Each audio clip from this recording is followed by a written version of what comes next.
You are the axis of evil. You are the nexus of necrosis. You are a rotting lump of pure wrong. This is Musical Talk. Musical Talk. The UK's independent musical theatre podcast. Musical Talk. The UK independent musical theatre podcast. Ladies and gentlemen, you join us for a very special episode of Musical Talk. I'm joined here by my friend Sandra. Hello, Sandra.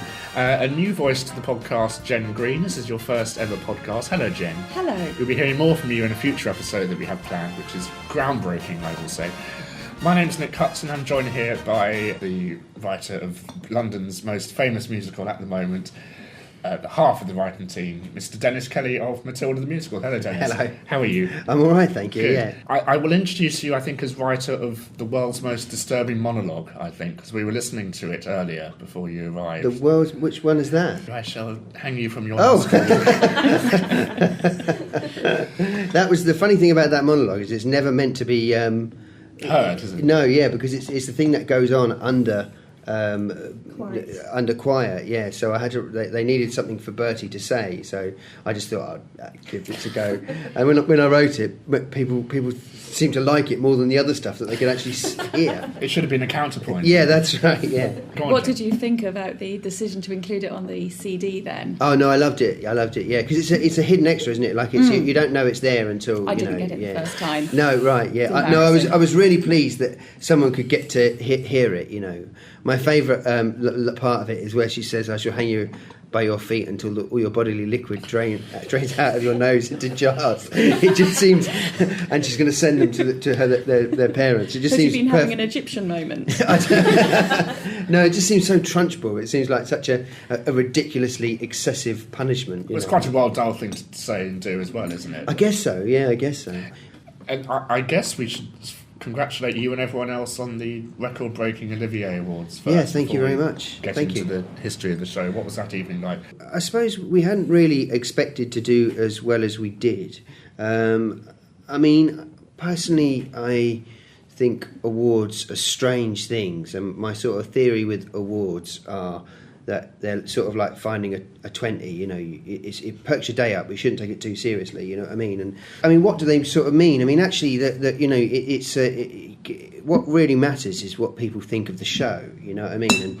And what is good about the awards is, I guess it's really nice for the show, you know what I mean? But I've never understood people crying in awards. I really sort of... I get quite angry, to be honest with you. People sort of bawling and crying as if, like, you know. And there is a danger that you look at award ceremonies and think it's a bunch of people who have really good jobs that have all got together to congratulate each other on how brilliant they are. You know what I mean? But at the same time, I mean, it was nice winning them. You know, it was nice getting them. I'm not putting them down. Thank you very much, Olivier. I should point out that it was most nominations ever. That was great. Yeah. Well, I tell you what, it was the most wins as well. A record-breaking most wins. It was it was the most wins. It wasn't the most nominations. There'd been more nominations. Hairspray had 11. Yeah. But I think they were nominated in every category. And that hadn't happened before, because I think at that time they could have been nominated in more categories. I think, you know. But I mean, it was great it was a brilliant evening, and what was great was things like the girls winning. I mean, that was just amazing, you know what I mean? And what was really nice was the entire cast were there, and they couldn't, because they weren't nominated, they weren't invited into the sort of the posh party. And we were in the posh party, which was kind of awful because it was just huge and no one could move. It was in the sort of glass house. Yeah, it was in this massive place, and you just couldn't move, and you know. And then afterwards, me and Tim went over to the party that they'd hired a place, and that was brilliant, you know. And I've seen photographs, and everyone's got great big smiles on their faces, you know, because the cast are just. We've been really lucky that the cast are so into the show, you know. They've been amazing, really, you know. And it was on the same day as cast change, so it was the same day. Yeah, we lost Paul and Lauren on that day as well. So that must have been good, kind of final celebration. Yeah, it was. I mean, it was hard for them as well, because they've been involved in it right from the very beginning, you know. So that's hard. And you very kindly got us into the show the day after the awards were announced. There was a real sense of electricity. Was there? Yeah. Tim Minchin was there, and Tim Rice was there, and Oh right, yeah. the associate director came on. Oh Luke, yeah. Yeah, so he came and introduced the He show gave a and saying, speech and people- if you've heard, we had quite a good weekend. People cheered. It was really Really? He introduced something the show, did he? special. Yeah, yeah. And he said, we have a new little girl on the show. Tonight, Oh, that's and if right, yeah, Things so go because- wrong to stick with us. Yeah, and then she broke the yeah. set. So Did she? The funny audience thing was is show stops. I remember having a few in Stratford where, because like the desks have got an incredible safety mechanism on them, where if it even looks like they're going to hurt anyone, they have to be stopped. And it's very easy to sort of. So the desks go up and down in the show. the world's And most advanced desks. that's right. And they if they went down on a leg, they would do damage to that leg. And so the safety system is hypersensitive. And every so often they do stop, and a stage manager has to come on, and but the audience has just been amazing with those sorts of things. Like they often you get a round of applause, and I secretly think we should write show stops into the script because the audience seems to like it more. How postmodern of you, Yeah, Dennis. the idea of deconstructing. One thing that I wanted to ask is how you ended up being involved in Matilda to start off with, because that's Yeah. something that we never hear about. We always hear about the end of the show, and I think that the beginning genesis of it. Oh, really? is Because I feel like I've interesting. said this quite a lot. Yeah, so it's kind of good to hear you say that you've because sometimes when you're sort of talking about it, you feel like you've said the same thing a million times, you bore everyone. But all that happened was the RSC asked me if I wanted to do it, and I said to them, they asked me if I wanted to do a musical of Matilda, and I said I don't know anything about musicals. I'm not sure if I like them, and they said great, And so they what they wanted was that I think they felt frustrated that musicals often. The musical form is an incredible form when it can be an amazing, the most theatrical form, but it can also be done very, very badly, as you know. But what they were frustrated by were musicals that didn't seem to care about the story, and where the book was simply a tool from getting to get to a song. And they wanted to start off with a writer, and they wanted a playwright, and so they asked if I would do it, and I'd written some stuff for kids before, and I think they'd seen that and thought that it might be a good sort of match, But you're also a very adult playwright as well, which brings the two worlds together. I guess so. quite Yeah, nicely. I guess so. But I mean, but even some of my adult plays, like my first play, had a slightly. It was about two kids. It's quite sort of grotesque, but it's kind of weird sort of stories that are almost like fairy stories, So. But I think the important thing for them, it was Jeannie O'Hare, the dramaturg, and Michael Boyd, the artistic director, who was sort of the drivers of it. But the thing for them was to make sure that that the story would come first, and so I worked on it for about I think about 18 months, but not just on that. I did about 2 or 3 drafts. When it was in a state where we thought that looks sort of all right. The RSC approached a director, Matthew, and he said he was interested, and then there was a search for someone to do the music and lyrics. But you did So lyrics were you originally. I did very bad lyrics. I really tried. I really tried very hard to do lyrics. Yeah, but I was very clear from the beginning that I wanted it to work, and if I couldn't write lyrics, I was very happy not to do them. I didn't want to. There's no point in me insisting on writing the lyrics and the whole thing falling down. And what was, from the, I have to say, from the first moment when I heard a song by Tim, I knew he was better than me. I just knew he was. It was just clear he understood how lyrics work, and I just didn't. Was it your idea to get Tim on board, or was it Matthew? It wasn't. No, it was. I believe they were searching for composers, and they looked at a number of possible composers, and I think someone suggested Tim to Matthew. There were lots of suggestions put forward, and it was really, as I remember it, it was really Matthew who was incredibly passionate about Tim, and he said to me that I should go and see a show of Tim's, and I didn't really know much about Tim at that time, being ignorant as I am. But I went to see the show, and I just thought it was brilliant. It was really, but it was very clear. Matthew, I hadn't seen Matthew sort of feel. Talk about someone, because we talked about other composers in the past, and it was clear that Matthew thought this is the guy, this is the one, and he was right, he was totally right. And then the RSC approached Tim, and he wanted to do it. And turned out he tried to do it. I think he'd sort of talked about it 10 years ago. He might have sent them a letter or something 10 years ago, but I don't think he actually wrote anything. Because he can't physically, he cannot write music, and that's what he said was the downfall, that he couldn't do the dots. So he thought, oh my god, I actually can't do this. So is that what he said? Yeah, he says that. I mean, he's very dismissive of his ability. He always sort of says, I'm not a very good musician, and then he sits down and does this incredible riff that you can't quite believe. You know what I mean? But I mean, he would. From that moment on, that's when the real work started. So that what I'd already done was a decent sort of starting point, and kind of, I guess, would sort of, to some degree, set the tone. But when Tim came in and when Matthew came in, it is a case of rewriting not just mechanically about where songs go or where scenes might end, but actually looking at the story and how the story is told. And you said earlier, about 3 minutes ago, you weren't sure if you liked musicals. Has working on a musical changed your opinion on them? Yeah, it really has, actually. I mean, I think musicals, they're incredible, I mean, I like my one. But no, I think they are. I think they're it's an amazing form, and I think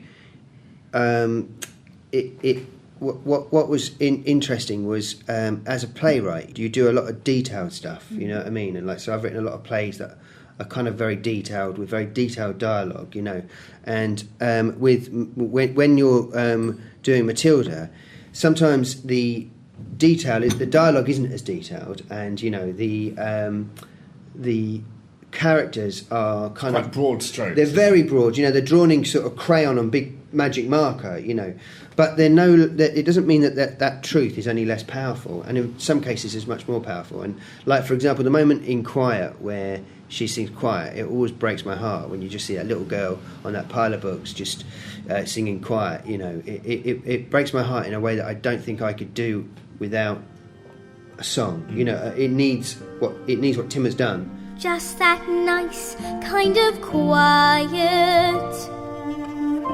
like the sound when you lie upside down in your bed. Just the sound of your heart in your head. And also things like the story that I wrote a story that Matilda tells, and that I always quite liked that. I always quite liked that part of it.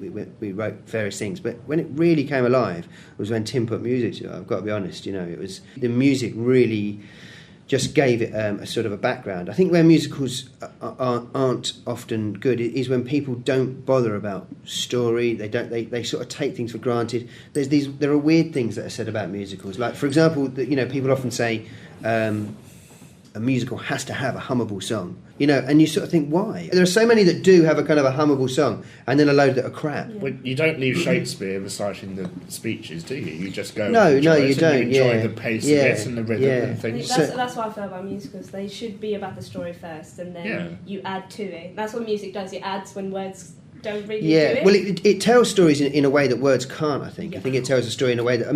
there are things that the dialogue can't do that the music is doing, and that the lyrics are doing as well. Well, obviously age comes into it, but Matilda, as the title character, has 2 songs. What was the choice to make the subplots spoken as opposed to sung? But it's funny that, because there were moments when people did sort of say we should have this sung, and I could feel myself my hackles rising. Let me when write people would say something in this story. Well, it just because I knew. For me, it was a story, and you tell stories. You kind of don't sing stories. You're in the library telling a story. Yeah, you tell a story, and it was. The period of making Matilda was a period of experimentation and trying things, and so you were always willing to sort of try really various things, and some of the things that you held on to very deeply you realised were totally wrong, and some of the things that you thought were never going to work really worked, and some of the things that you knew you had to keep, you did have to keep, so there was a very generous spirit of experimentation. So I was totally willing to try someone singing it, but I'm glad that we never did go that way. That would have been a way to go. There are tiny bits of song in it, of course. There's tiny bits of song in it, and that would definitely have been a way to go, to have sung that whole segment. But there's something about a little girl telling a story to a grown-up that is really exciting, and the kids in the audience always really respond to the fact that Miss Phelps, who is a grown woman,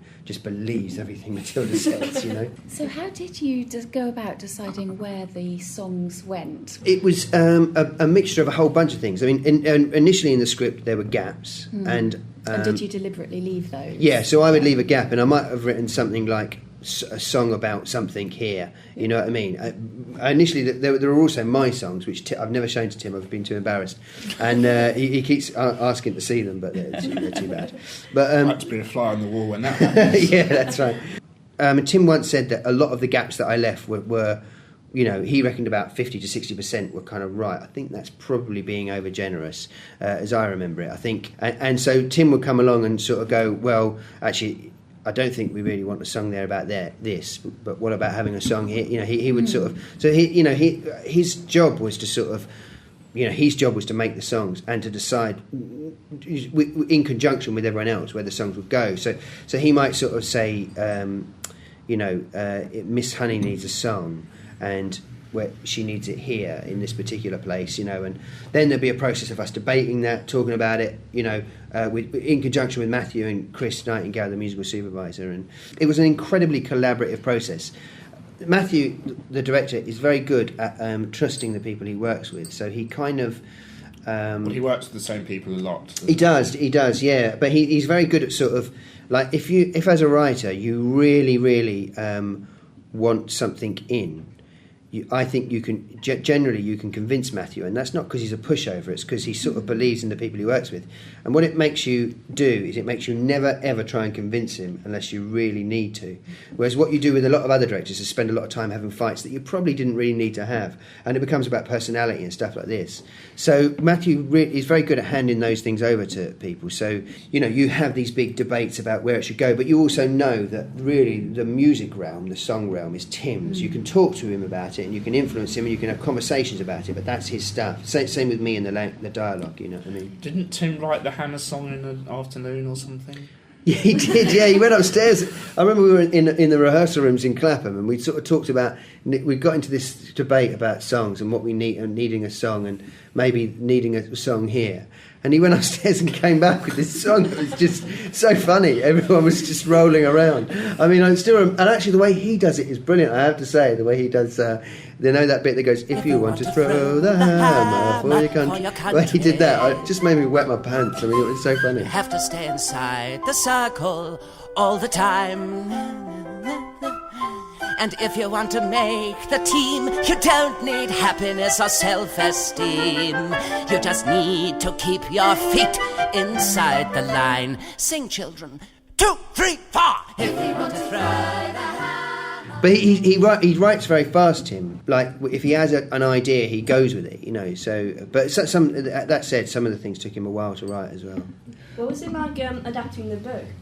Did you just read the book again and then start writing, or did you have the book with you throughout? No, I didn't know the book when I first talked to the RSC. So I went before saying, you know, yeah, I'd like to do it. I went away and read the book, and then I went in and had a chat with them. But I only read the book once and then put it down. I mean, I think I made a couple of notes. You know what I mean? So because I think you've got to let go of the book, and anything that you need should sort of bubble through and should still be there, and then you can use the book as a reference. And we would use the book as a reference, but not like oddly we didn't do it slavishly. So we might be in a workshop, we had these 2-week workshops, we might be in a workshop and we'd be talking about a particular point, and occasionally someone would say, in the book I think this happens, but generally we didn't do that. We and I think that was the right choice. I mean, the book, structurally, you just couldn't put the book on stage and expect it to work, you know. It's very short, and some stuff happens right at the very end that it wouldn't be satisfying on stage. It's very... I mean, I think Roald Dahl really knew what he was doing, and he knew the form he was working in very, very well. This is a different form, and you have to, you know... But the Dahl estate were incredibly understanding about that. I mean, that was one of the first things they sort of said about it, was that it would need... They knew it was going to need changing, you know, they weren't precious. Sadly, one of the minor things that the critics have picked up upon is that the ending of the show is very quick. But then you think that's what would happen in real life. You know, if Miss Trunchbull was faced with the ghost of the man he murdered, she wouldn't hang about for a cup of tea, would she? Yeah, what, the bit where the Trunchbull runs out? Yeah. Yeah, there was... Yeah, I didn't know that. I mean, I haven't read any reviews, so don't tell me what the rest of them have said, for God's sake. Oh, they're terrible. But I think, that could be true. You know, that could be true. It could be true that you might want. It might be you might want a bigger sort of death scene, if you like, for the Trunchbull. But actually, in the book, what happens is she falls over, and in the initial versions of we had the same thing, that she fell over. I think Dahl describes her as falling over like a felled tree, but we actually found that wasn't a very dramatic death scene for her either. You know, that was, she falls over. Then what do you do with her? You know, we sort of had moments where the kids would pick her up and move her around, swing her by her pigtails. Yeah, they kind of move her around and dance, do a dance with her and things like this. But it just didn't feel right, you know. And actually, what felt better was just getting her off the stage and then moving into a song. You know, that felt like the best way to do it. And how did it feel taking a book that's sort of a national treasure and changing that? Did you have any qualms about that, or did you just accept that? No, I didn't really, because I sort of... I mean, any time I've ever come to write anything, I always start from the assumption that no one is ever going to do it. And I think that's not sort of self-deprecating in any way. I mean, I just like starting from that point of view. I don't really... Because when I'm writing, my job is not to think about what you're thinking of it, or anyone else, or the audience, or anything else. My job is to write to the best of my ability at that time. And so I always assume that no one's ever going to do anything I write, you know. And so, you know, it kind of frees you up. It kind of frees you to write what you want. And so I wasn't really thinking... I mean, as it got closer to going on, and as, you know, I could no longer fool myself that this wasn't happening, you do begin to sort of think of the responsibility you have, but not that much, actually. I mean, it was quite a healthy atmosphere in those rehearsal rooms, and it wasn't, you know, there wasn't a panic about it or a great fear about it. And like I said, the Dahl estate were very understanding of the changes we've made and kind of liked them, so that sort of helped. You have to do something different. If you do the same, I think we were kind of faithful to the spirit of Dahl, but not necessarily to the structure of the book, you know. Now, Matthew Watchers had a beautiful speech at the Oliviers talking about He his favourite part of the show. Yeah. Do you have a favourite part? Yeah, what was his favourite part? When Matilda does the punching of the bed, and that's when she changed. Oh, when yeah, you get the final yeah. installment of the story and everything. I have a couple of favourite parts, I suppose. Yeah, I like that. I actually really like the moment when the escapologist bursts in because he sort of looks like it's really heightened and melodramatic. It's kind of like the thunder and everything. It's really melodramatic, but he just looks like and also he looks a bit like what her dad would look like if he wasn't such a tosser, you know. And he picks her up in his arms, and I just think, oh my God, don't cry. I am here, little girl. Please don't cry. Dry your eyes, wipe away your tears, little girl. Forgive me. I didn't mean to desert. And I also like the bit where I love Quiet as well. The bit where she's singing Quiet, and you know, I've got quite a few favourite bits actually. Yeah. When you were writing the script, did you think that I can't include this because this isn't possible for the stage? And then the creative team said, but we can do that if we do this and this and this. And did you get quite excited knowing, wow, she can actually pick a girl up by her pigtails and fling her around? Yeah, I kind of quite arrogantly assumed that someone would take care of it. I mean, you know, it's I just wrote things like, you know, there would be stage directions like, so for example, with the burp, it would be, you know, I think the stage direction probably reads something like, Bruce does the biggest burp in the world, no bigger than that. They're going to have a bubble that appeared originally? Yeah, there was. We talked about a bubble and a gas thing and all sorts of things like this. I mean, it would have worked quite well, but you know, we also talked about, I think, about a balloon, sort of a kind of a balloon or something, you know. And in the end, it was just a big noise. It was just a big burping noise, which I kind of like, you know. You know, they create a burp by moving their bodies. You know, it's a kind of a theatrical moment. And it certainly dawned on me that everyone is telling a story. whether it's Miss Trunchbull, whether it's Bruce, or whether it's Matilda, of course, or whether it's the narrator in the beginning. I mean, that might be a hangover from in the first draft of the script. I had this idea that this idea of the town that it lived in, and the world of it was in, and I felt that the entire town were telling the story of Matilda, and so there was a lot of narration in early drafts, and actually the narration survived right until almost the end, and then there was suddenly it suddenly became clear that the narration was stopping Matilda doing things, because if you have someone saying Matilda did this, you don't need to see Matilda do anything, and so it was actually taking the narration out. The theme of storytelling comes through very heavily because all the characters, Bruce has his very theatrical monologue about the burp and things. But that's probably where it comes from. Is that is that there are sort of residues of the idea that everyone was telling that story. Everyone was telling the story of Matilda. And another question is, when is this stage production of Matilda set? It's not set in any time, and we sort of deliberately, generally... I mean, I remember at one stage there was a reference to... there was a lyric that referenced deleting photographs, and we took that out because it was like press erase or something, and we had to we took it out. When you approach someone like this, you've got a choice about what time to set it in. So there are 3 time periods to bear in mind. There's the period it was written in, which is 1988, I think. Then there's the period that we're in, 2012. You could have gone for either one of those. You could have gone for a very nostalgic 2000. But actually, Dahl is also writing about his childhood. I mean, in 1988, I was a kid in 1988, and I just finished being a kid in 1988. But I was a kid in the 80s, and school teachers weren't like the Trunchbull. Schools weren't like the Trunchbull. It wasn't like that's like the 50s. That's like the 30s, the 40s.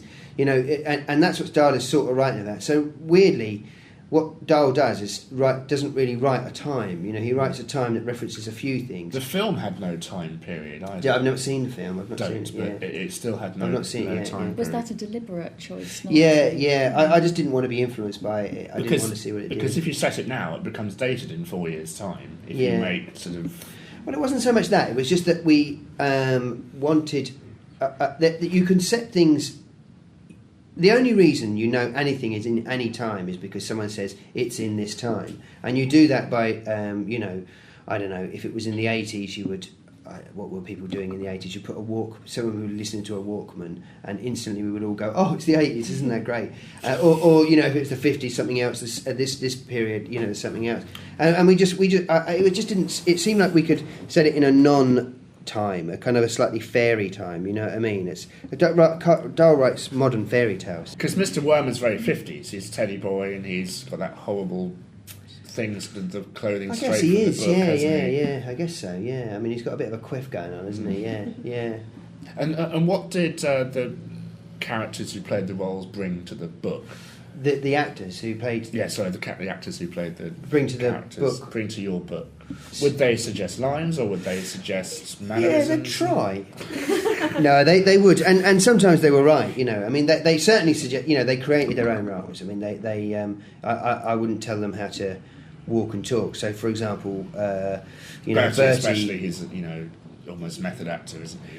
Yeah, well, Bertie sort of, we began to see this physicality growing in the part, and I mean that sort of thing happens obviously in conjunction with other people and with conversations you have, but it's up to the actor to that they grow that sort of stuff, and you might look at something and think, well, that's taking it away from where we want to go, and then you might have a quiet word with them and discuss it with them, and but generally the actor brings their own sort of physicality. They would sometimes suggest lines, or they would sometimes say that they didn't feel a line worked, and my view on that is I don't sort of believe it's my way or the highway. I don't sort of force people to do lines that I don't think that aren't working, but I also don't. I think we should explore the line as much as possible before we decide that it's not working. And often we would find a way. We would find the line did work, or sometimes we would just change it a little bit.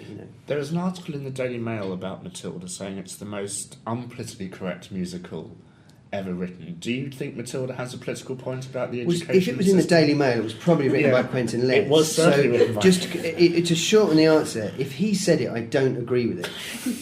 It's quite It's as simple as that. Anything Quentin Letts says, I just simply don't agree with, And no, I mean, I think I didn't really. I try not to look at reviews and things because I think things that you've done. So you go against his 5-star review of the production purely because it's Quentin Letts. Yeah, that's right. Yeah. Do you think there's a point to be made within Matilda about this term dumbing down Britain? And was that? Well, I don't think so. I think we had fun wherever we could, and we had fun.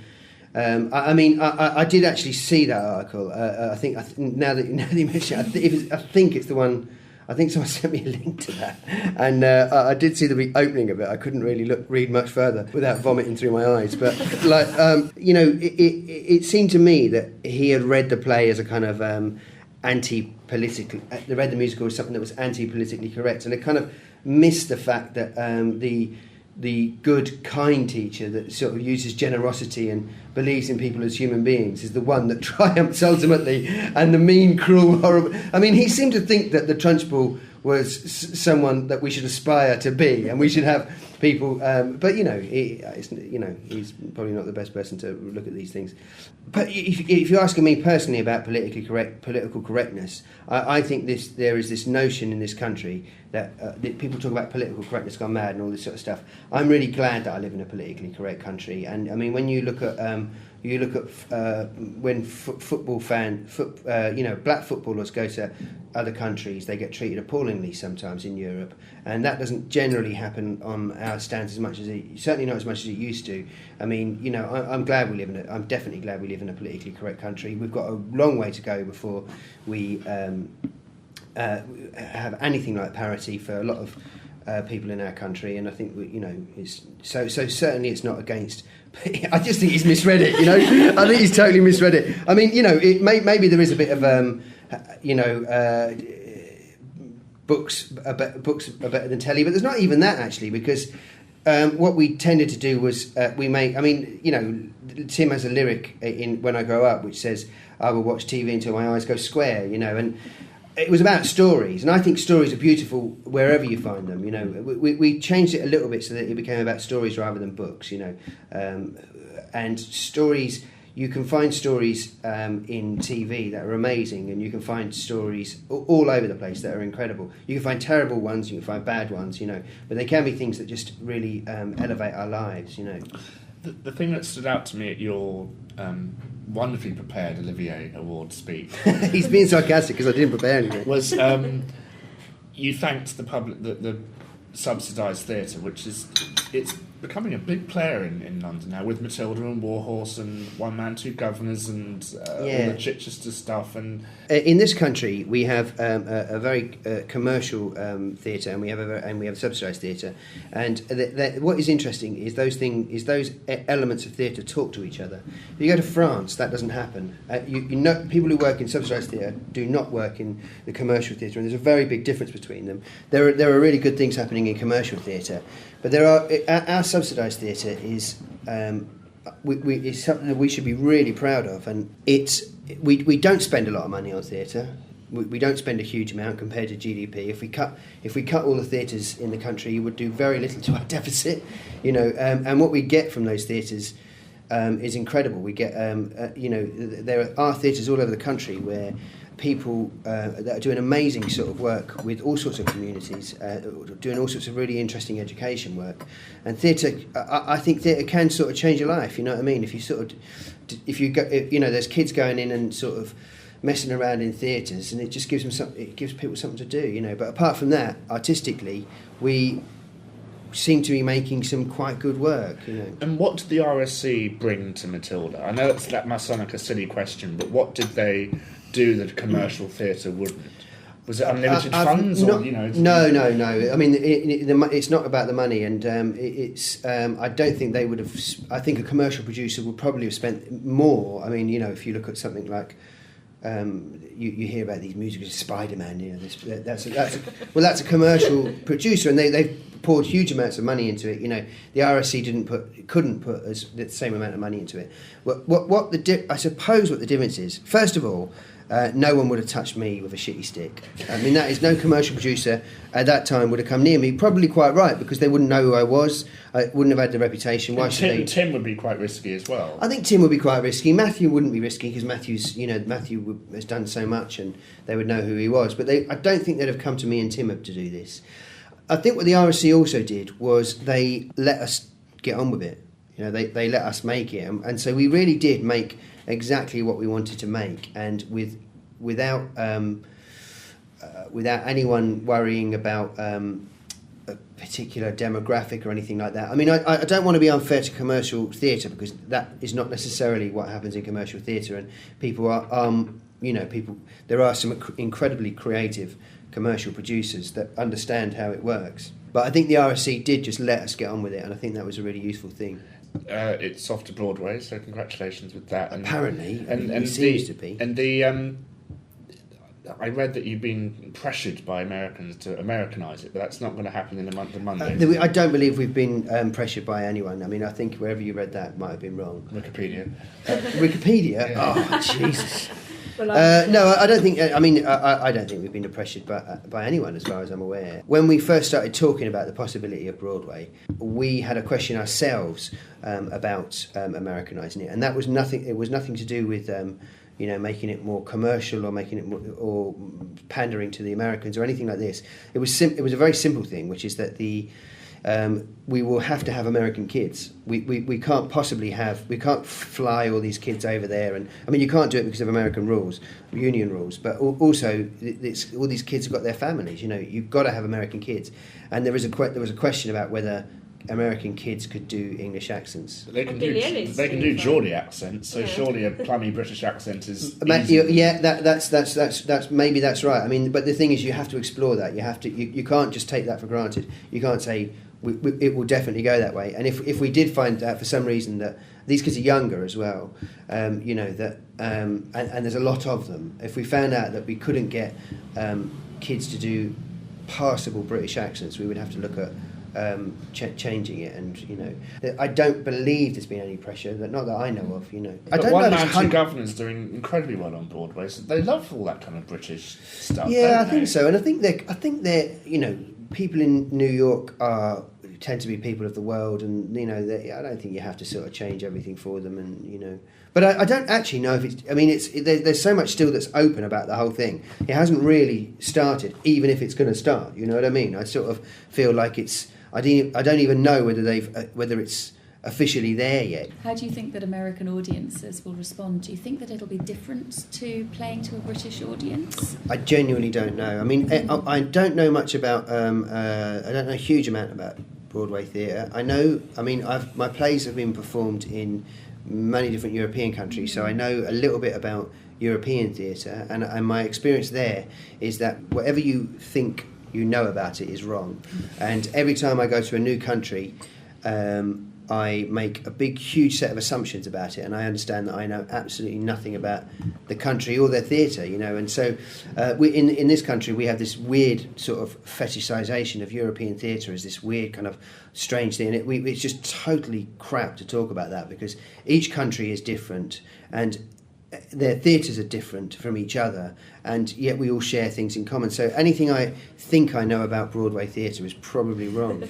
I mean, I hope they like it. I mean, obviously, but I think you'd have to live there for a good 10 or 15 years before you really understood what was going on. There's a TV show on called Smash at the moment, which you might want to take a look at, because it's all about the creation of a Broadway musical. Right, with yeah. a British director. Yeah. So you should definitely take a look at that. Is that what that's about? Right, yeah. My belief has always been a small, a healthy dose of ignorance and a small amount of arrogance will get you through any situation in life. So there's a whole lot of stuff that I don't want to know about, and I sort of bumble through, kind of pretending that I know nothing about it all, and that's the best way to do. Jen, myself and you all went to Goldsmiths. If you were to meet yourself back then, and you were to tell yourself in however many years' time you'll have an Olivier Award Winning musical that was inevitably on its way to Broadway, and would you believe yourself?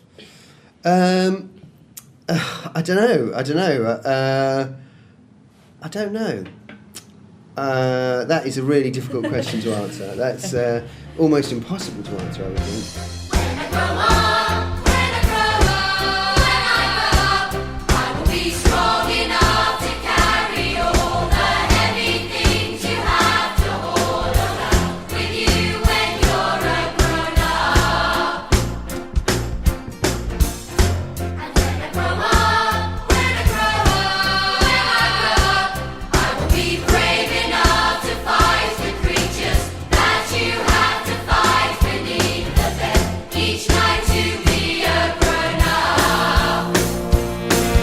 When I grow up. You never guessed your career path would take you to music. No, definitely not. I mean, I don't really like to think about a career. You know, I think it's not the right way to look at theatre. I think you've got to make the things you believe in. And one of the biggest insults that I ever had was when someone said to me, "You've made good decisions in your career," and I just found that really insulting because I felt, you know, if you're thinking about the decisions you're making, if you're planning out this map of your career, you don't really believe in what you're doing. You know what I mean? And you've got to sort of the thing you're doing at any given time should be the thing that matters most to you, and you need to put everything into that. You know, and so I've never I didn't really think about too much about a career. I mean, I knew I wanted to write. You know, when I was at Goldsmiths, I knew I wanted to write. I knew I wanted to be a playwright. Was it plays or musicals? Plays, definitely. So your career has gone. Yeah, but I've done a lot of things that I've felt that were,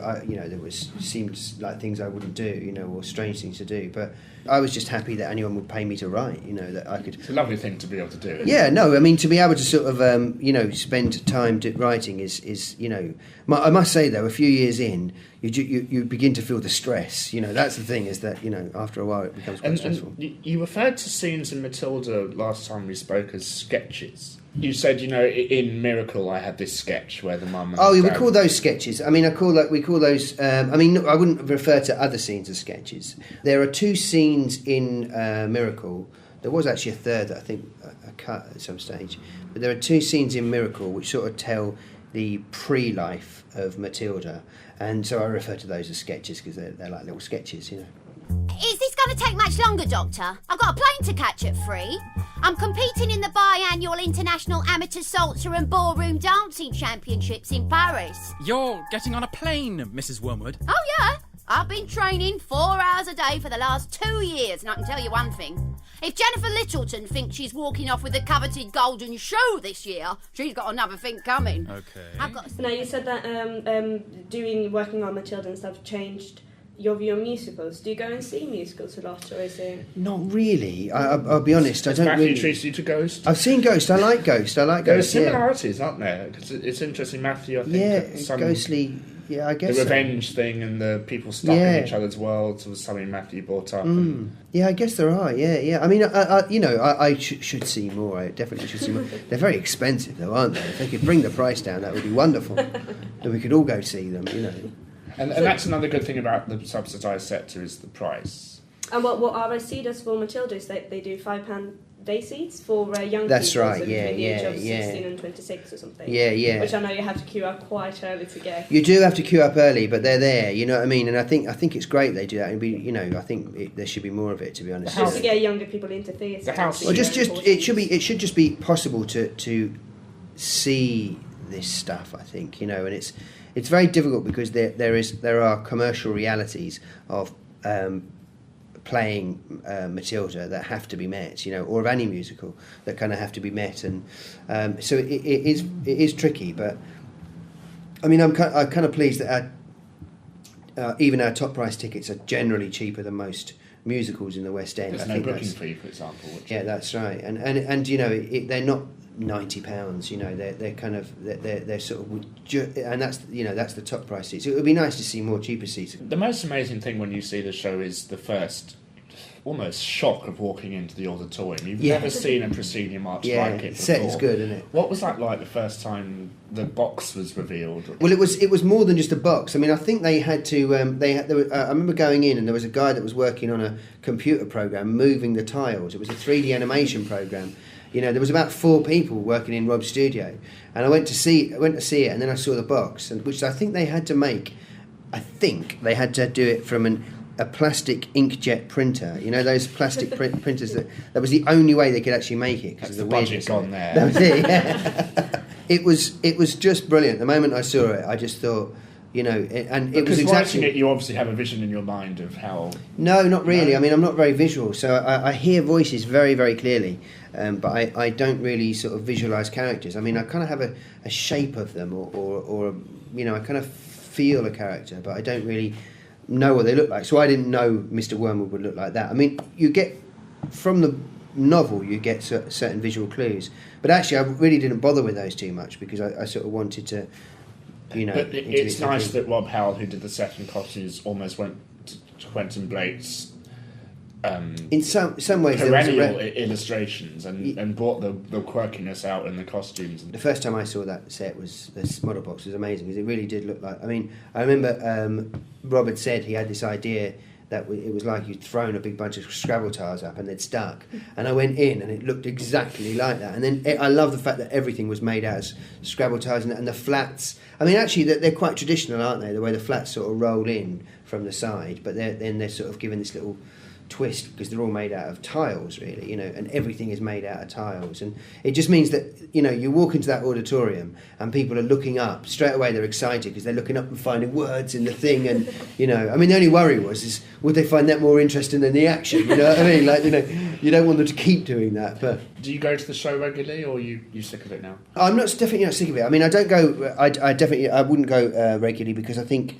If you keep going, you see things that no one else sees, and you know, and then you make a pain in the arse of yourself.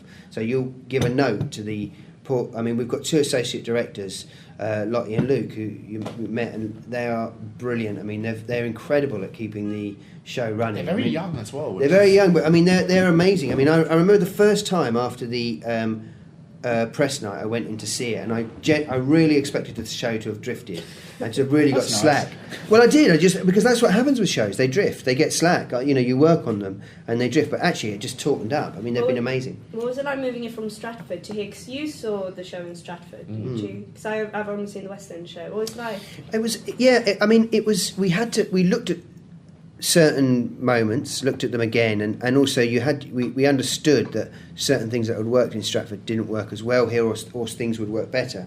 I mean, in by and large, I think it's better here because I think added lasers. We got lasers, you know, the lasers made it. But also, just that oddly for a bigger theatre, you're kind of closer. That the action is more.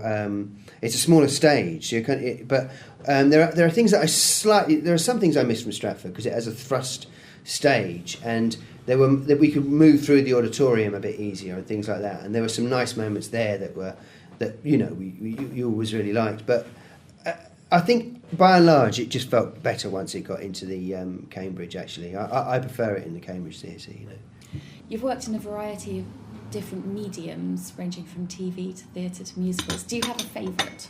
Yeah, it's always the one that I'm not working on at the moment. So I'm working on TV at the moment, and I think if I could just write a play, and when I come to writing a play, I'll be thinking if I could just write a film, you know. And when I write a film, it'll be the same, you know. But no, because they're all so different, you know. And like writing a film, for example, is. I thought film and TV would have a lot in common, and they just don't. They're very, very different. And film is like writing prose. It's really, really different. And TV is a very different medium because you have to. A TV program has to be 46 minutes long. You know, if it's you're or 27 minutes and plus 30 seconds. You know, plus advertisements. Yeah, but you have to kind of get it into the exact. You know, and that's a real difficult thing. But also the way you tell a story on TV is different from the way you tell a story in theatre. So I don't have a favourite. I think they're all really different. I mean, I've been lucky. I mean, I made a rule early on that I would never. I would never ever write anything for money. That was my rule. I would only ever write because I believed in it. If people wanted to give me money, that would be nice, you know. And you know that's nice when people do give you money. But it was my rule was always to, you know, was never to take any job for the money, you know. And by and large I've stuck to that. And it's a good rule to have, and I'd recommend it to any writer because it means that you do things you believe in. And you know, it means at the beginning you're a bit sort of poor and it's difficult to sort of make ends meet. Struggling artist, you know, the cliche. Yeah, but, you know, you should just enjoy that, really. I mean, it meant that, for me, it meant that I worked as a waiter in restaurants, and I was like 32 years old waiting on tables in Bella Italia in Leicester Square, you know, and it was pretty, you know, it was, people would, I was the only English person there, everyone else was just passing through, you know what I mean? They were all, I felt like I was subsidising the thing that I wanted to do, which was to write, you know. What have you got on next? Is there another musical in the pipeline, or are you just going to see if that happens? No. That's it now. Done. Yeah, that's it. I've done musicals. Would you like to do another musical? I would do one day, yeah. I mean, I don't know. Would you like to do lyrics? No, I would definitely not do lyrics. I mean, having worked with someone who can do lyrics, I know that I can't, so there's just no point, you know. It's much better to get someone in that really knows. But surely everyone at one stage can't do lyrics until you do it. Yeah, but I mean, the thing is that, you know, Tim has been writing lyrics since God knows when. I mean, he's been doing it for so long that there are things that he knows about lyrics that I'm never going to know, you know, and there's things that he's forgotten about it that I'm never going to find out, you know. So in a way, I mean, I think it's good to sort of challenge yourself, but it's also good to not be an idiot, you know. And I don't think I would write lyrics. I don't actually have a major attraction to it either, really. It's not, you know, I like dialogue. My rule is only write dialogue, and that sort of works. I think I would like to write a musical again. I mean, it wouldn't be for a while, though, because I've got so much other stuff on. Our tendency in life is always to do the easiest thing. That actually makes a lot of sense. I mean, just in an evolutionary perspective, it makes sense to do to take a straight road to the water rather than going a crazy route through the jungle. You know, just go there. You know, but it's not always the best thing for you to do. You know, to take what's just there, because after a while, that's all you do. You know. And Matilda is playing at the Cambridge Theatre in London's glittering West End from here to eternity, would be my guess, probably. So congratulations for that. Thank you very much. Dennis Kelly, thank you very much. Jen, thank you. Sandra, thank you. Thank you. And please do visit our website at www.musicaltalk.co.uk. Follow us on Twitter at twitter.com/musicaltalk. We'll see you next week. Bye. Bye. Thank you. Life's a ball, so learn to throw it. Copyright Musical Talk 2012, except where the copyright persists with the original creators. Now get out.